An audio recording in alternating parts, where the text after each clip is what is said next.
boosters. Thank you so much and thank your parents for being part of this. The Friend administration and faculty for helping us put this event on year after year. The Friend English department for all the work they do for this event. Of course, all of you wonderful Friend students for being great audience members. Round of applause for all of those people and yourselves. So now it is my pleasure to introduce our next guest. Our next guest is Gloria Chow. She is an acclaimed author and screenwriter. Her novels include When You Wish Upon a Lantern, which we will have up here for sale for $19 cash or credit, so come on down at the end of the period. Rent a Boyfriend, Our Wayward Fate, and American Panda. Her books have received star trade reviews and have been featured on the best of lists of 17, Book List, Barnes & Nobles, and many more. So please help me in welcome to our Writers Week stage, Gloria Chow.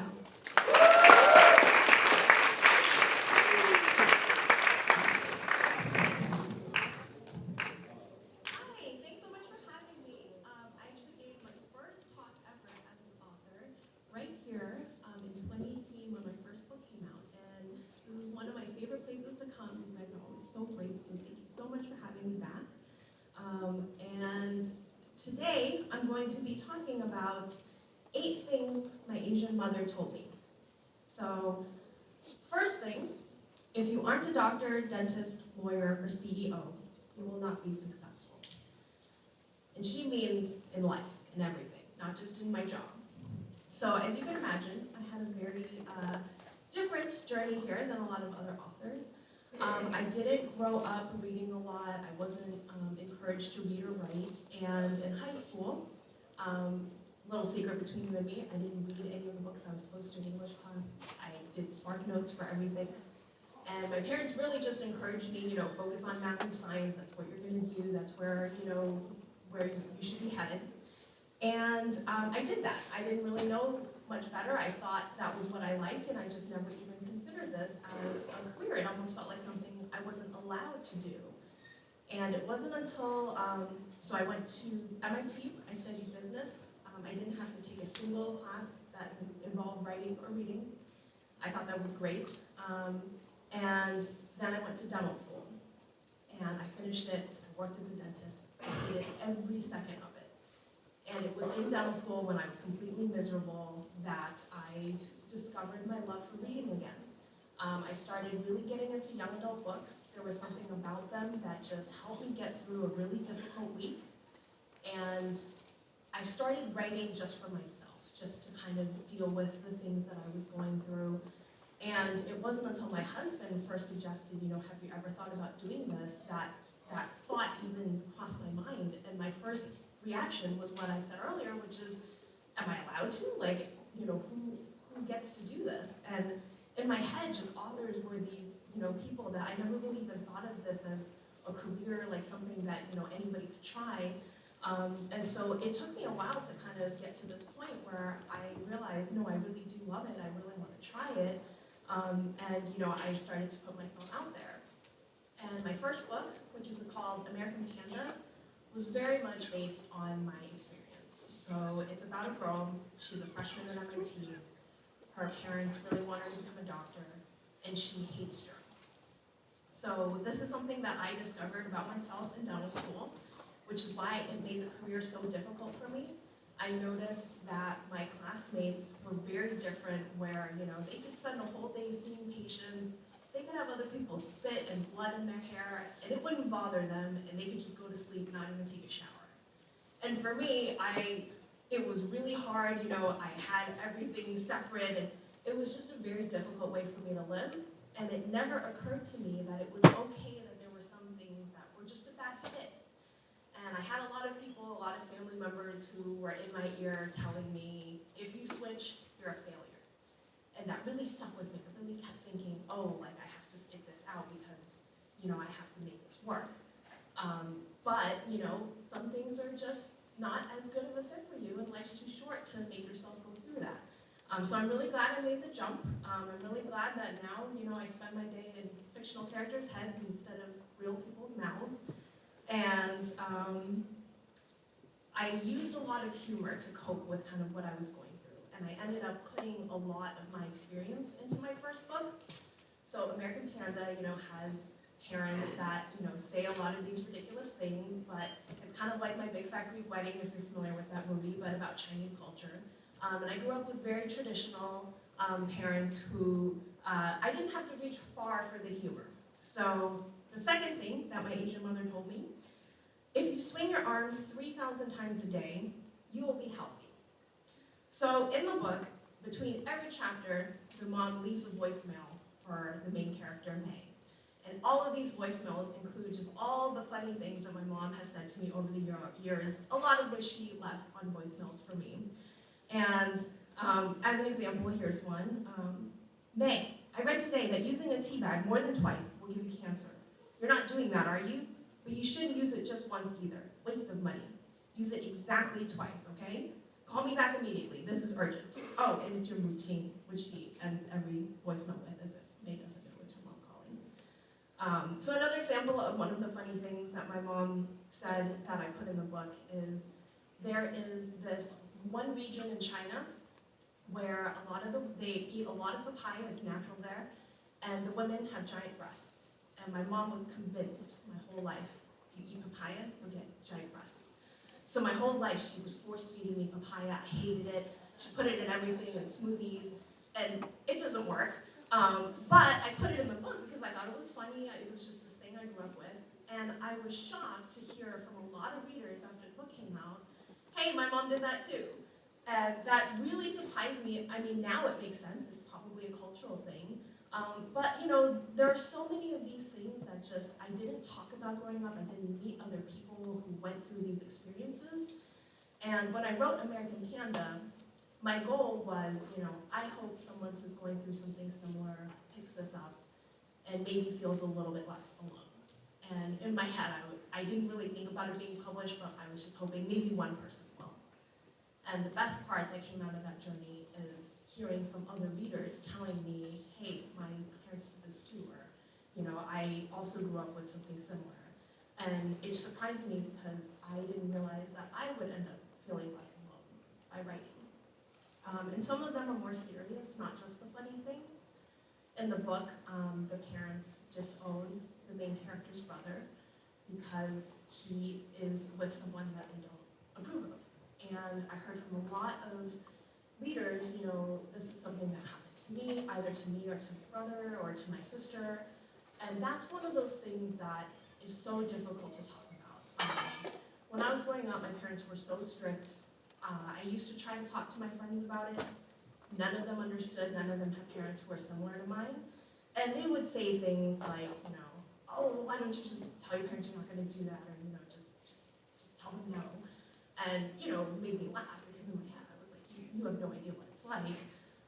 The worst was when they would say, well, your parents just suck, they're terrible, which is not what you want to hear either, right? They're still your parents, you're in this difficult situation.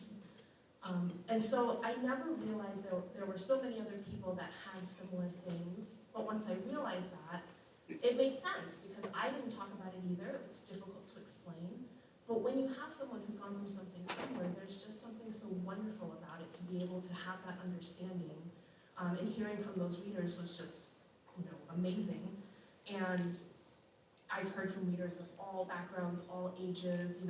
The fun ones are when they're like, hey, did you sneak into my house and get on my phone and transcribe those voicemails, So there's good and bad.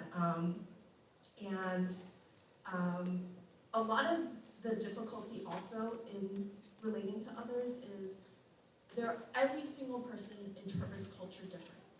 So it's the same culture, but I know that my parents are pretty extreme on that spectrum.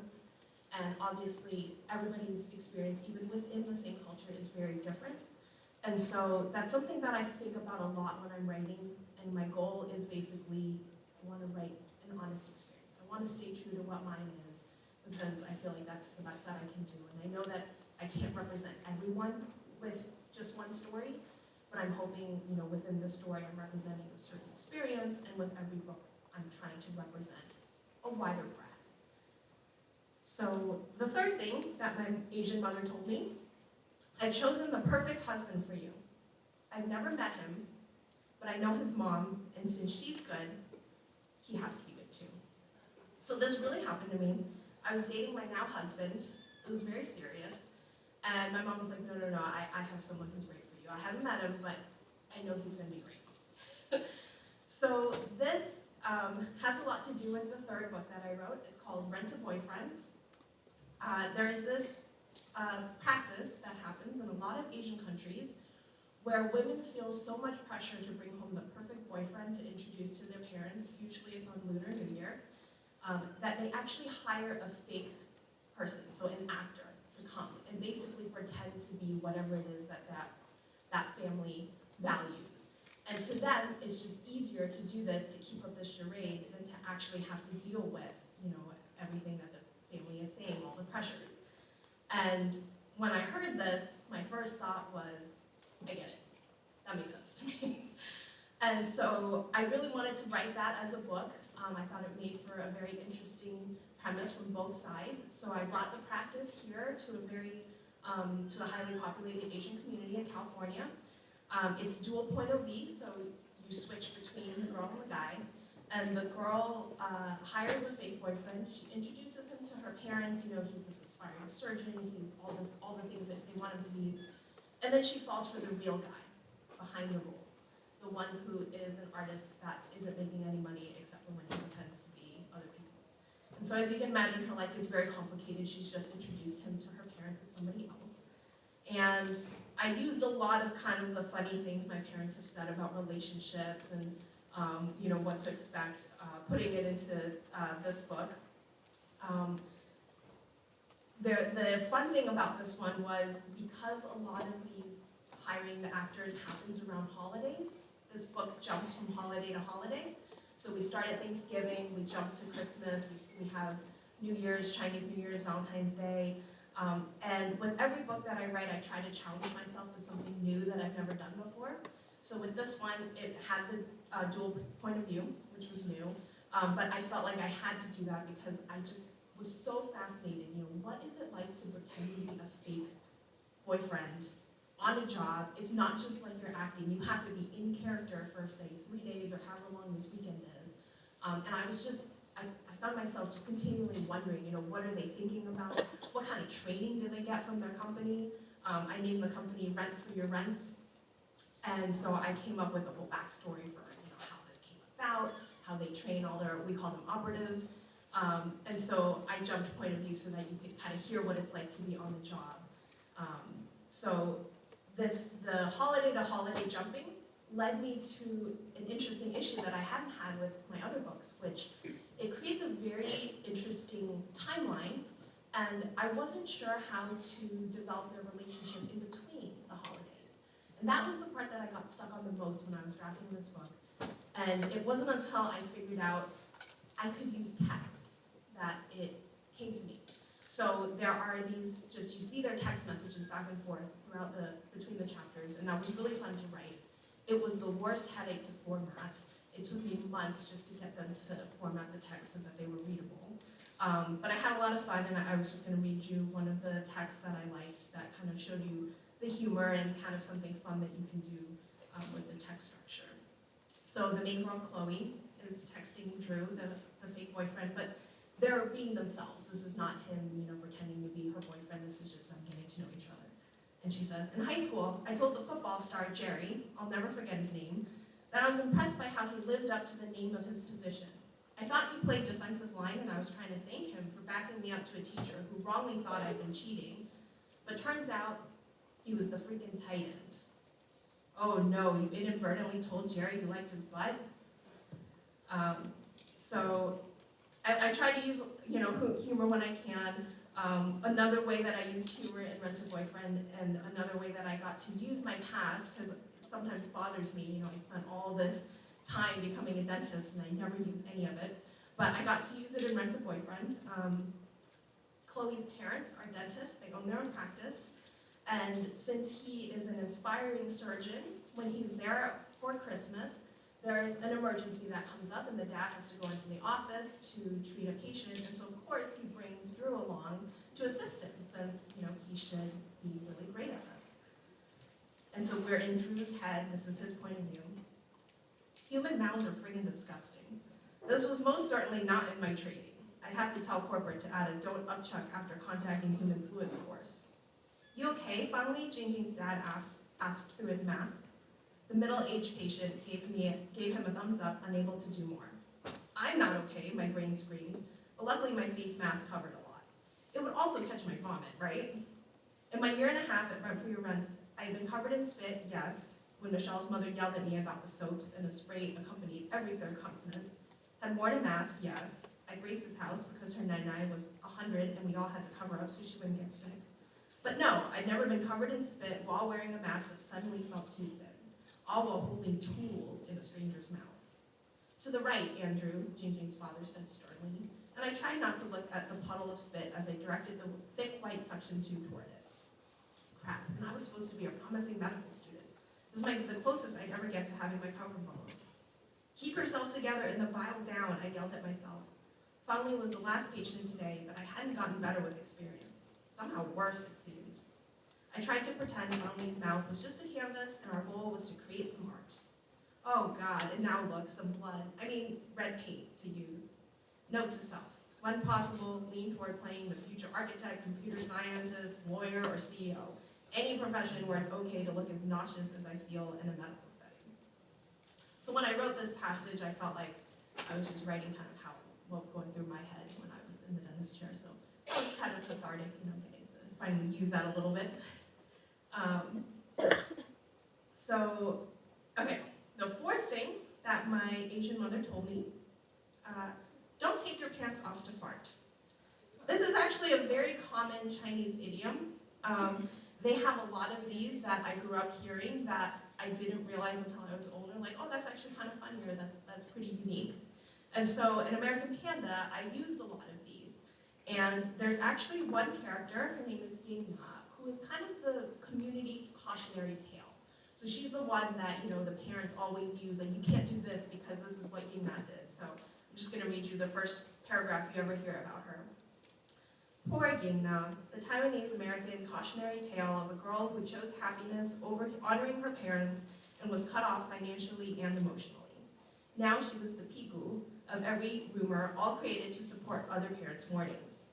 Ying Na decided to major in English and now lives in a refrigerator box. Ying Na had an American boyfriend and he stole all her money. Ying Na had one sip of alcohol and flunked out of college. And for my mother, Ying Na veered off her parents' career track and now takes off her clothes for quarters. So I think a lot of families have things. Sometimes it's a cousin who's great, but parents often do this comparing. And so you find out in the book later that Ying Na is actually a pretty successful comedian. And so she uses a lot of these kind of things that she has grown up hearing as being the cautionary tale. And she actually has a whole section where she just talks about these funny Chinese idioms.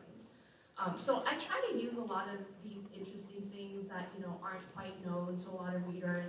I like to use superstitions a lot. So this is the fourth thing my mom told me, but it's the perfect place to tell you that the number 4 is unlucky in Chinese culture because the word for 4, si, sounds like the word for death, si. And so it's unlucky. It's to the point where, when I go to Taiwan, I stay in a hotel, there's no 4th floor. It just jumps from 3 to 5. Hospitals never have a 4th floor. And so in American Panda, there's no 4th chapter. We just crossed out, we jumped to 5. But there's also no chapter 13 because she's Taiwanese American. And so I thought it was a fun little way to kind of show her duality. And the funny thing is, that is something that a lot of readers bring up to me just because I think it's memorable for them. But when I had that idea for a long time and I was scared to put it into my book. I just had never seen that before. I remember I called my editor toward the end of, the book was almost finalized and I was like, I kind of want to do this. I don't know if it's weird. I don't know if I'm allowed to. And she was immediately like, oh, that's so fun. Like, we should do it. And it was in that moment that I realized, I am so scared about doing these things, but really, like, I should just be owning it. I should be, doing it. That's what, I grew up with. And just because I haven't seen it done before doesn't mean I can't do it. And I've kind of taken that mentality into every time I write. And so, if any of you are writers, I hope you can, just lean into who you are, because I think that is what makes everyone's writing unique. And I was very scared to do it at first, but I hope hearing me say this helps you, know that that actually I think is what can make it stronger. And then 8 is a lucky number, and so that's why we're doing 8 things today that my mother told me. Number 5, Jeremy Lin is the best basketball player because he's Taiwanese and went to Harvard. So this is true, my mom really thinks this.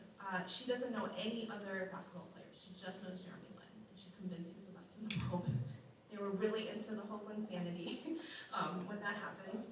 And I think this is a really fun example of how much pride we can have in something like that. It was a big deal for them to see someone like, hey, like he's Taiwanese like me, and he's succeeding, and he's on TV, and that was something that I grew up with. I grew up in this very tight-knit community. We were spread out, but a lot of the people that my parents went to, school with back home, like had moved close enough that, we would get together once every month. And this was the kind of group where everybody knew everything about each other. They would be there for you if there was, something that went wrong. And so they basically were like a second family. They also knew everything, right? They were really nosy. They were in at each other's business. And when I wrote When You Wish Upon a Lantern, I wanted to capture that feeling. So When You Wish Upon a Lantern here, I'm hoping you'll recognize the cover. This is Promontory Point, so there's the Chicago skyline in the back. This is my first Chicago book. It's about a girl whose family owns a wishing lantern shop in Chinatown. And the Chinese tradition is you write your wish on the side of the lantern and you send it up into the air. And when I started writing this book, I was just struck with this idea that I wrote into the first paragraph, and that paragraph hasn't changed. So I'm just going to read that to you to introduce you to the book. If there was ever to be magic found on this earth, this sometimes wretched, unremarkable earth, it's when I'm standing on the shore of Lake Michigan, the cold water dancing with my bare toes, and I'm looking at a lit up sky. It's not a light, the stars, or fireworks, or a big bright full moon, but lanterns. Paper lanterns with people's wishes written on the side, carried into the never-ending dark night by a fire inside that matches the fire inside the sender's heart. What could be more magical than a sky aglow with wishes and dreams? So the tradition is in the Pingxi district of Taiwan, on Lunar New Year, thousands of people gather. They all write their wishes on the side of these lanterns. And these are big lanterns. They're like the tangled ones. I saw a sign that you had a tangle dance coming up, and I got excited. The cover, people tell me, has tangled vibes. And then everybody sends their lanterns up in the sky at the same time. So it's just thousands of these beautiful lanterns in the sky. And that idea just always stuck with me, was the idea that, of all these wishes filling the sky. And that was where the idea for this book came about. And then I decided I just wanted to fill this book with so many things that are just my favorite things. So when the girl finds out that her wishing lantern store is struggling, she teams up with the boy from the Mooncake Bakery next door, and they make the wishes come true for the customers. And they live in this very tight-knit community, where I wrote it with the hope that you feel like you're part of the community. You know all of these people, you know all their shops, you know all the struggles that they're going through, and they're all very nosy, they're in each other's business, and you get to be a part of that too. And the main characters, Kai and Leah, just love this community so much that they just want to make their wishes come true. And so one of the main wishes that carries them throughout most of the book is there's these two older people. One of them is a widow. The other is recently divorced. They're in their 70s, and they have crushes on each other, but they aren't doing anything about it. And so their goal is to try to just at least give them the opportunity to, express this, to act on it if they feel like it.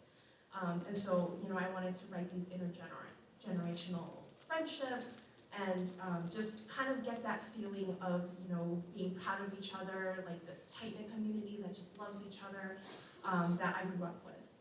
And this book really just turned into, my love letter to my culture. My first 3 books are a little bit more about some of the difficulties that I've had, growing up with complicated family dynamics, but When You Wish Upon a Lantern is my first. That's just a celebration of all my favorite things. So it has all my favorite food, my favorite folk tales, my favorite holidays and traditions. And it's also just a celebration of life. I wrote this in 2020. I needed to remind myself that there was good in the world, and that's how this book came about. It's really about kind of the magic. I wanted to write a contemporary book that had absolutely no fantastical elements, but you kind of get that magical feeling that you get when you read a good fantasy book. And I just wanted to celebrate, the beauty that you can find in everyday moments. But you have to look for it, and a lot of times you have to make your own magic. And that is the main lesson that Leah, the main character, learns, because she is so good at making other people's wishes come true, but she doesn't know how to make her own come true. And I think that's true a lot of times. It's hard to kind of go after your own dreams, and for me, it took a very long time for me to even pursue this career. So I wanted to capture that feeling of what does it take, how do you go about doing that. And this one is also a dual point of view, just like Rent a Boyfriend. And in both of them, I had a lot of fun using that. So in this one, just some examples. You get to know the characters very well because, in Leah's point of view, we just talked about the superstitions. So she claims she's not superstitious to the reader, but then when you're in Kai's point of view, he tells you, well, she's not superstitious, but she's medium-stitious. And then he gives you all these examples. And then chapter 4 is in his point of view, and he crosses it out, for her. And another example is, she is, trying to sort of get close to the older couple that they're going to set up. They're talking, and she kind of gets a little bit closer, and she talks about how sly she's being.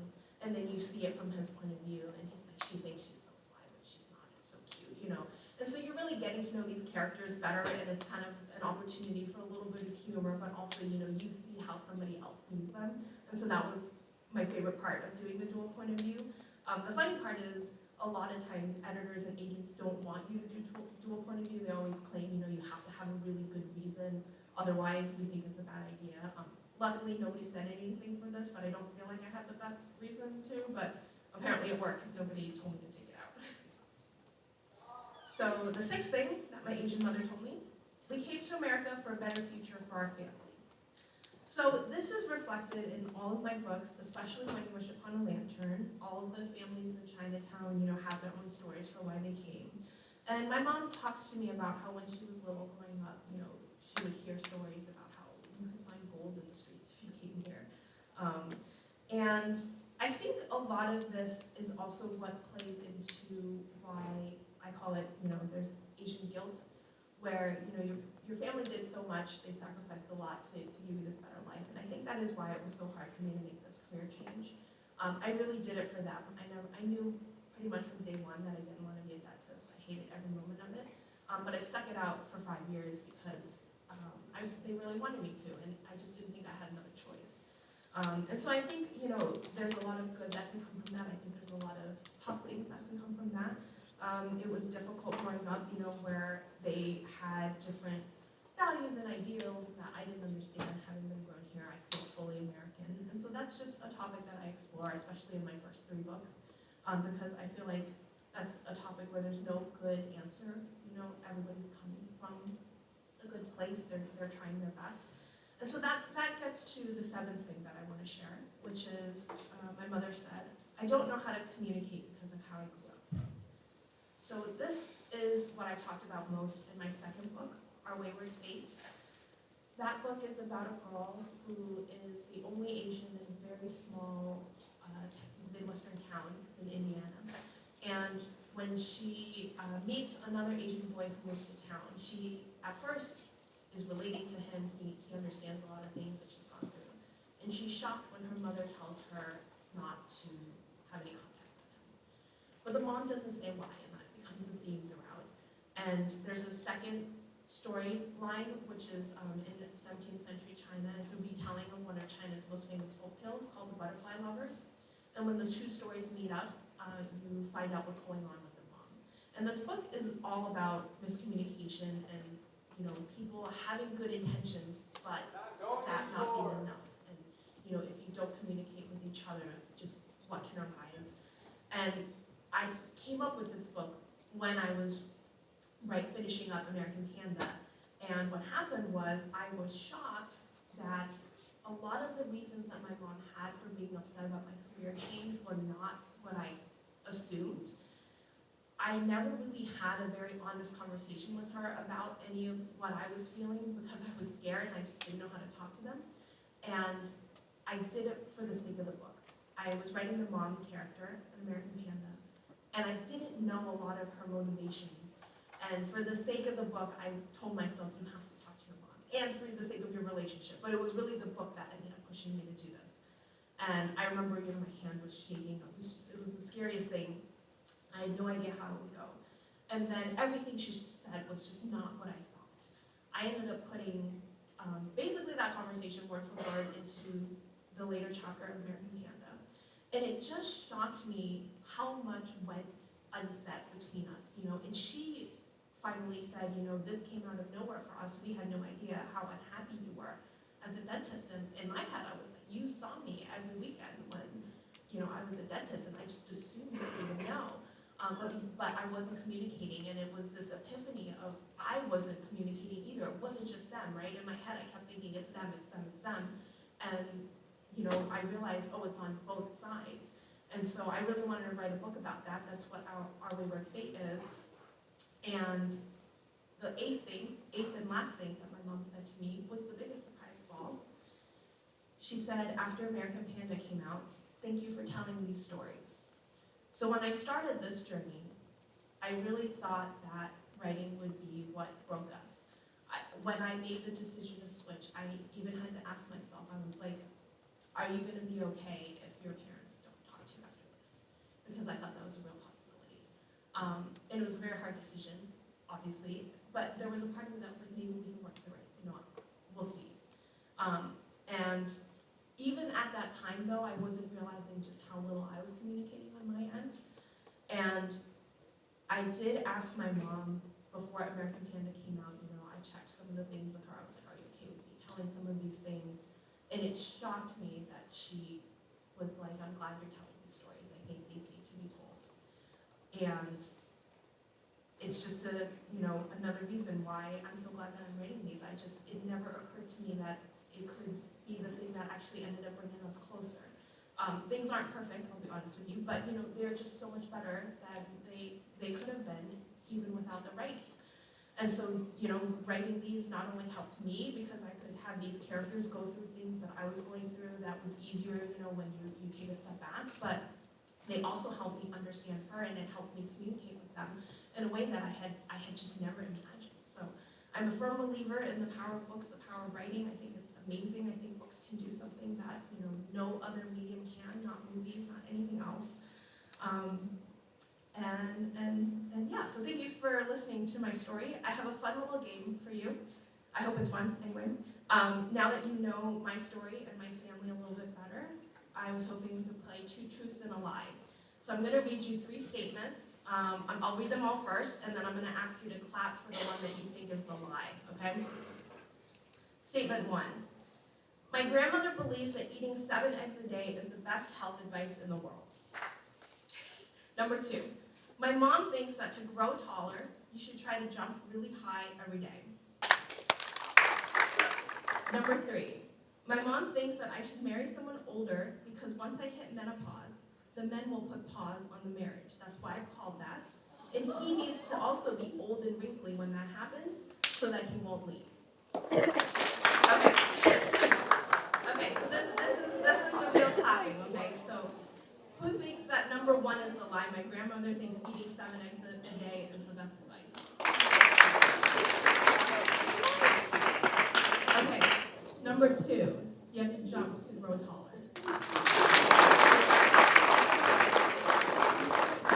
Number 3, you have to marry someone older because of their age. I feel like that was number 3. That one is very true, unfortunately, and it's in Rent a Boyfriend.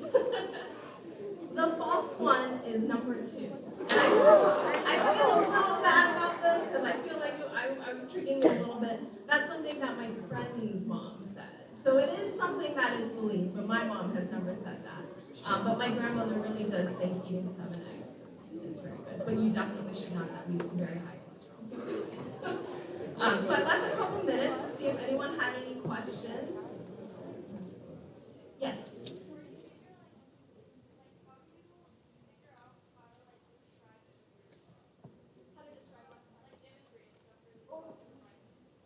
That's a great question. I struggle with that a little bit. I don't love heavy descriptions as a reader. I just feel like if it's too long, it takes you out of it. So what I think about is, what does the reader need to know to understand this scene? Or is there something really interesting about this particular scene that I want to convey? So I've actually run into this problem most with the book that I'm working on now. So I'll share with you. You will be the first in the world to know about this. I'm not technically allowed to share it, so please don't put it on social media.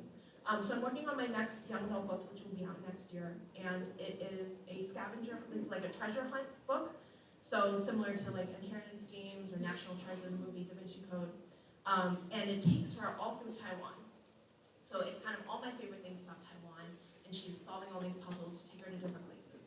And I really ran into the question of describing imagery, because these are places that I want the reader to know, I want them to picture it, but at the same time, you know, how much do you say without going overboard? So for me, the way I tackled it was, you know, I had a lot of pictures up. I tried to just write down, you know, different words that I thought were good, and I really just tried to figure out what are the, say, number one, two, and three things that are the most important about creating this scene. Like, what's the most unique about it? So as an example, there's a place in Taiwan that I love where they have these rock formations where it's the sea has eroded it, and it looks like nothing you've ever seen before. It almost looks like these giant mushrooms are just growing out of the sand.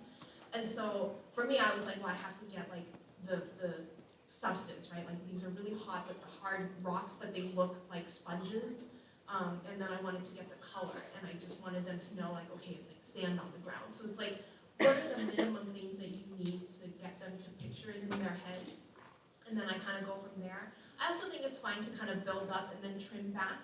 But for imagery, I really just try to figure out, you know, what is just the absolute necessary. And I feel like that goes for everything. You know, what is the least that the reader needs to know to be in this moment? You know, is there information that they would still understand the scene with, even if I don't reveal it now? It's always better to reveal it later. So I kind of tend to go the minimal route. I do think there's also different styles though, so like, you know, literary fiction, when you write beautifully and you're just describing, you know, scenes in these beautiful lyrical words, you know, I don't really write like that, so for me it's not that, but then that would be a very different kind of process. Yes, go ahead.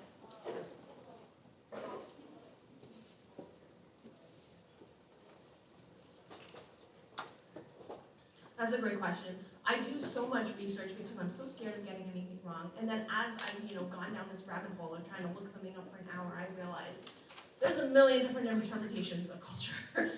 And so I try to get the reader out of my head when I'm writing. I basically will research something just so that I can understand it better.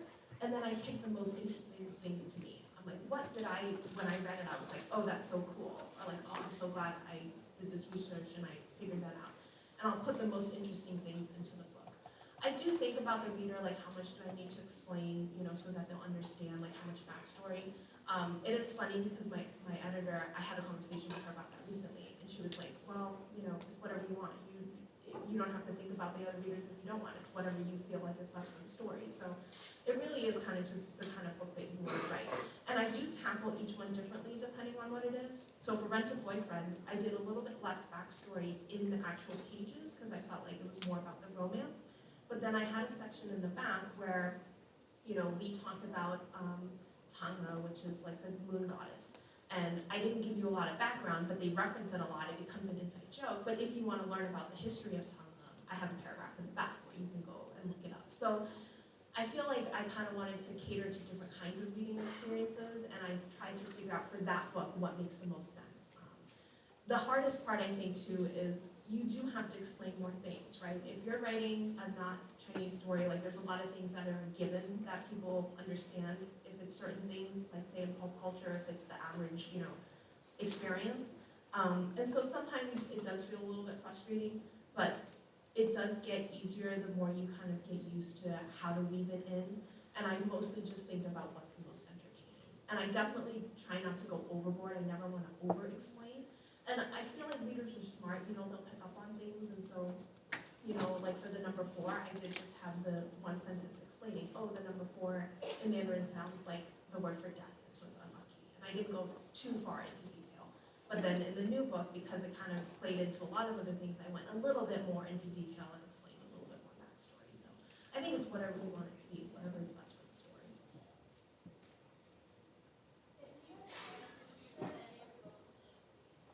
I would like to turn all of them into movies, but it's not up to me. So I am also a screenwriter, and I am working on a movie that I hope you will be able to see in the future. But that actually is an original idea. It's not based on one of my books. Sadly, I have run into a lot of difficulties getting mine adapted because it's much harder to get a Chinese story adapted. It has been awful. I mean, you probably all know that publishing is a difficult industry. Hollywood makes me love publishing. So I would love that.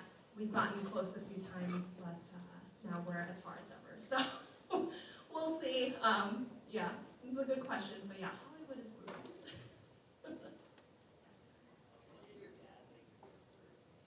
That's a good question. You will notice I didn't talk about it that much.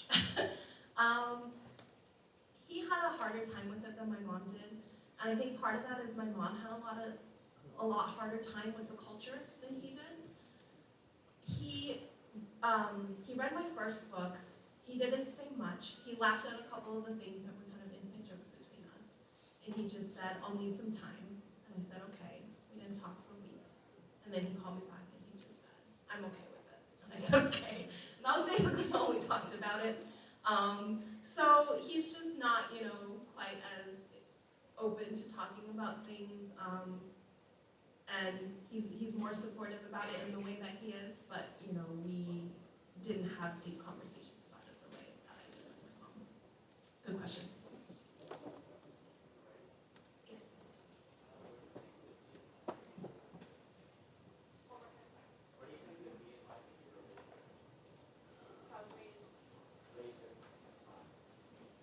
Oh, that's interesting.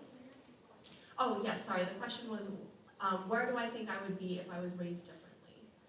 I really don't know. That's a tough counterfactual to know. I do wonder if I would have found my way to writing sooner, and yet sometimes I think maybe I found my way to writing because I was so miserable in dental school. But I don't know if that's just cognitive dissonance. I'm making myself feel better, like that was not for nothing. I do hope I would be in the same place because I love what I do. I mean, getting up and getting to just create stories for a living is really cool and awesome, and I love every moment of it. But yeah, it's hard to know where I would be.